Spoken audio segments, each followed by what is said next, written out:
Way a manual to self సూచనలు లేదా సమాచారాన్ని అందించే స్వీయ శోధన సాధనం.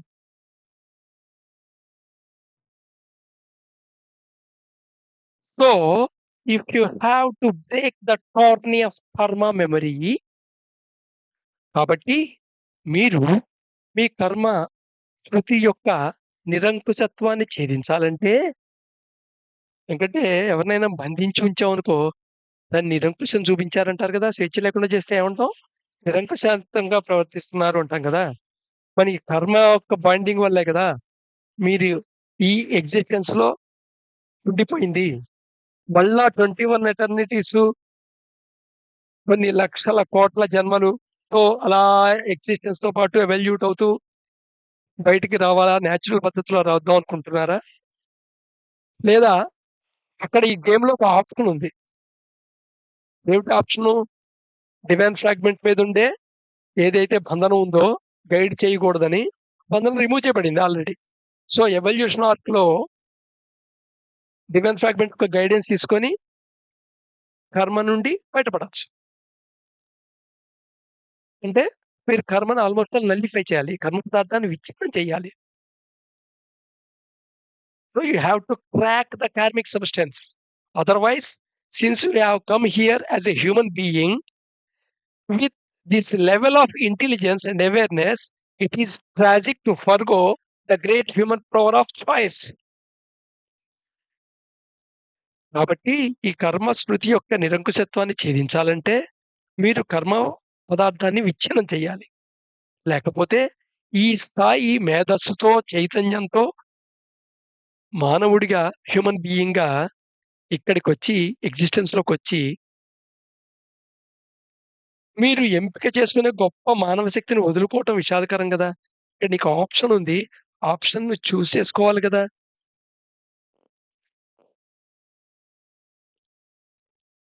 ఒక గేమ్ ఆడుతున్నప్పుడు అక్కడ పాయింట్ సంపాదించే ఒక ఆప్షన్ ఉందనుకోండి ఇలా చేస్తే.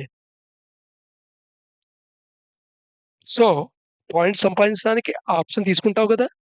సో, ఇక్కడ గూడా అంతే. సో, కొన్ని లక్షల కోట్ల జన్మలు ఈ కార్మిక యొక్క నిరంకుశత్వానికి లోబడి జీవితాల్లో జీవన ప్రవాహంలో ప్రయాణం చేసుకుంటూ వెళ్తావా? లేదా ఆ కర్మ పదార్థాన్ని విచ్ఛిన్నం చేస్తావా? ఈ విచ్ఛిన్నం చేసేసానికి కొన్ని ఆప్షను ఎవల్యూషన్‌లో ఉంది. ఎప్పుడైతే నువ్వు కంప్లీట్ కర్మని విచ్ఛిన్నం చేసావో ఆటోమేటిక్‌గా నువ్వు ఫ్రీ అవుతావు. దీనికి కావాల్సిన ఇంటెలిజెన్స్ నీలోనే ఉంది. డివైన్ ఫ్రాగ్మెంట్ రూపంలో. అలాగే చైతన్యము ఉంది. డివైన్ ఫ్రాగ్మెంట్ రూపంలో. ఈ శక్తిని వదులుకోవటం నిజంగా ఎంత విషాదం.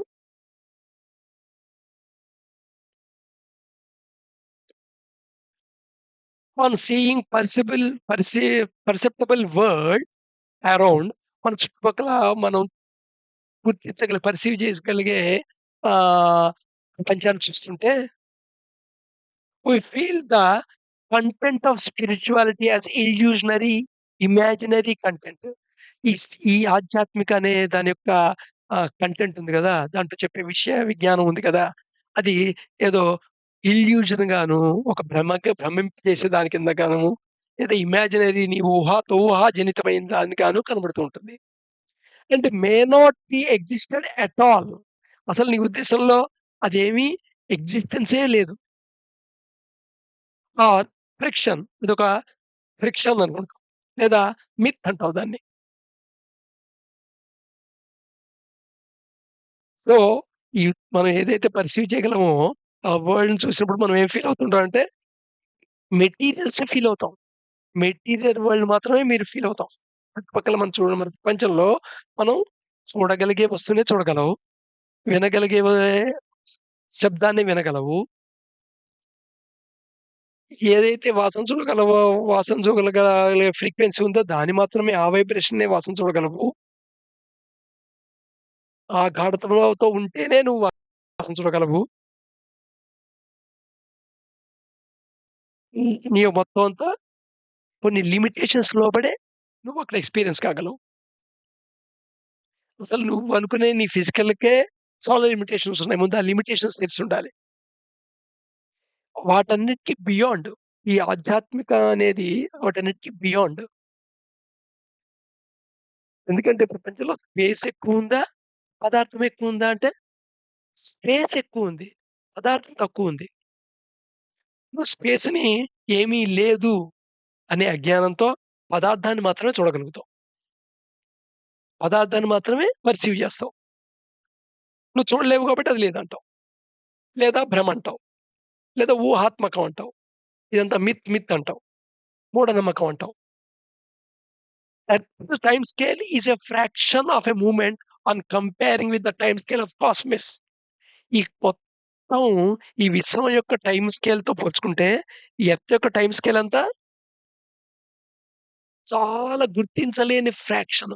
ఒక మూమెంట్, ఒక క్షణం కింద లెక్కొస్తుంది. So, what is known by scientific people is a skin just a skin deep. ఏదైతే ఇప్పటిదాకా ఇన్ని వందల ఏళ్ల బట్టి ఆర్జించిన శాస్త్ర విజ్ఞానం ఏదైతే ఉందో గ్రంథస్థం చేయబడింది. అది ఈ ప్రపంచం మొత్తం గురించి, విశ్వం గురించి తెలుసుకున్న దాంట్లో ఎంత లోతు తెలుసుకుందయ్యా అంటే, కేవలం నీ చర్మం ఎంత లోతు వరకు ఉంటుందో అంతే. అంతకంటే ఎక్కువ విజ్ఞానం కాదది.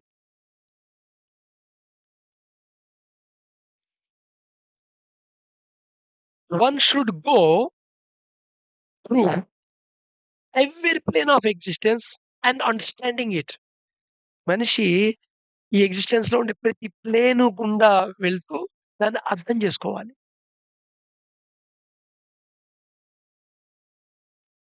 ఇక్కడ లిమిటేషన్ గూడా అర్థం చేసుకోవాలి ఫస్ట్. అంటే నీ కళ్ళతో చూడగలిగింది, చెవితో వినగలిగింది, ముక్కుతో వాసించగలిగిందే ప్రపంచంలో ఉంది. దాని బియాండ్ లేదు అనేది నీ యొక్క ప్రపంచంలోనే అంతకన్నా బియాండ్ చాలా ఉన్నాయి. దానికి బియాండ్ అసలు వీటి యొక్క రేంజ్‌కి దాటిపోయి ఉన్నవి ఎన్నున్నాయి?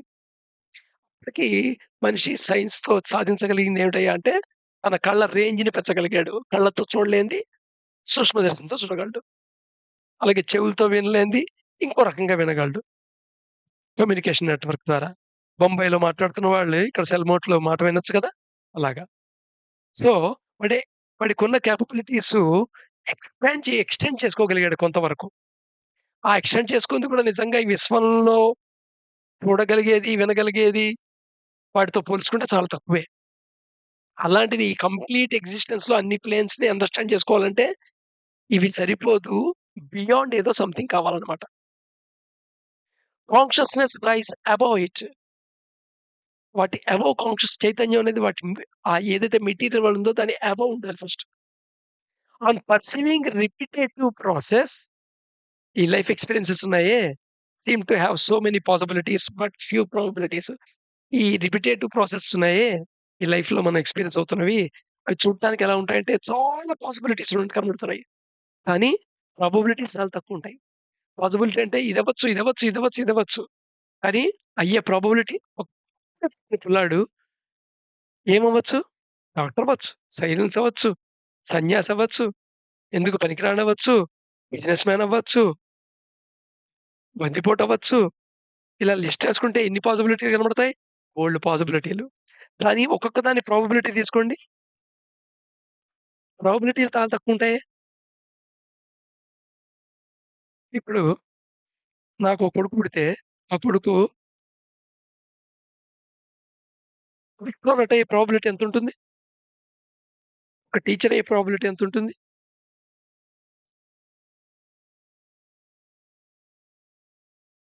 Right. So, on perceiving repetitive process of ఎక్సిస్టెన్స్‌లో రిపీట్ అవుతున్న ప్రాసెస్ ఉంది గదా! ఏంటది? The cycle of karma and cycle of reincarnation. Functional operators. ఈ రిపీట్ అవుతున్న ప్రాసెస్. అంటే escaping from its trap is moksha. ఈ 2 సైకిల్స్ నుండి బయటకి పడాలి అనుకుంటున్న ఉంది ఎస్కేప్ అవ్వడం అనేది దాన్నే మనం మోక్ష అంటాం. Free from condition of it. ఇది ఒక రకంగా చెప్పాలంటే రకరకాల అంతర్గత, బాహ్య కండిషన్స్ నుండి స్వేచ్ఛ పొందటం అన్నమాట. అసలు ఎక్సిస్టెన్స్‌లో ప్రవేశించటమే కండిషన్. ఎందుకంటే ఒక ఆట ఆడుతున్నాం అంటే ఆ ఆటకి సంబంధించిన నియమాలకు లోబడి నువ్వు ఆట ఆడాలి. Freedom to born and live consciously. So, ఏమిటక్కడ లిబర్టీ అంటే ఏమిటంటే అది ఫ్రీడమ్. ఏమిటా ఫ్రీడమ్ అంటే నువ్వు మళ్ళా పుట్టాలా? లేదా పుడుతున్నది వదిలేయాలా అనేది నీ చైతన్యంలో ఉన్నది. టు డూ ఇట్ 2 వేస్. ఇది జరగటానికి, ఇది పొందటానికి ఈ ఈ ఫ్రీడమ్ పొందటానికి 2 వేస్ ఉన్నాయి. Slowly moving from one fact to another. స్లోగా ఒక ఫ్యాక్ట్ నుండి ఇంకో ఫ్యాక్ట్, ఇంకో ఫ్యాక్ట్, ఫ్యాక్ట్ అలాగా సంపాద్యం చేసుకుంటూ వెళ్ళటమా? లేదా అప్లయింగ్ సైంటిఫిక్ యోగా. ఒక శాస్త్రపరమైన యోగ ప్రక్రియని ఫాలో అవ్వటమా? ఈ సైంటిఫిక్ యోగా అంటే ప్రస్తుతం మార్కెట్‌లో దొరుకుతున్న యోగా మట్టుకు అనుకోవద్దు. ప్రపంచం మొత్తం మీద it's not prevailing and practising yoga in present world. దాంట్లో ఏదో కొన్ని కొన్ని ఎలిమెంట్స్ మాత్రమే సంపూర్ణ యోగంలాగా నేర్పించడం జరుగుతోంది. వీటి గురించి తర్వాత ఇంకా డీటెయిల్‌గా తెలుసుకుందాం. ఇది చెప్పడానికే శివపురాణంలో కథుంది. కుమారస్వామి, గణేష్. సో, గణేష్ ఏమో సైంటిఫిక్ యోగా మెథడ్‌లో విన్ అవుతాడు. కుమారస్వామి స్లోగా వన్ బై వన్ సాధించుకుంటూ వెళ్దామని ప్రయత్నం చేస్తాడు. వినాయక చవితికి ఆ కథ చదువుతూ ఉంటాం గదా! గుర్తే వచ్చి ఉంటుంది.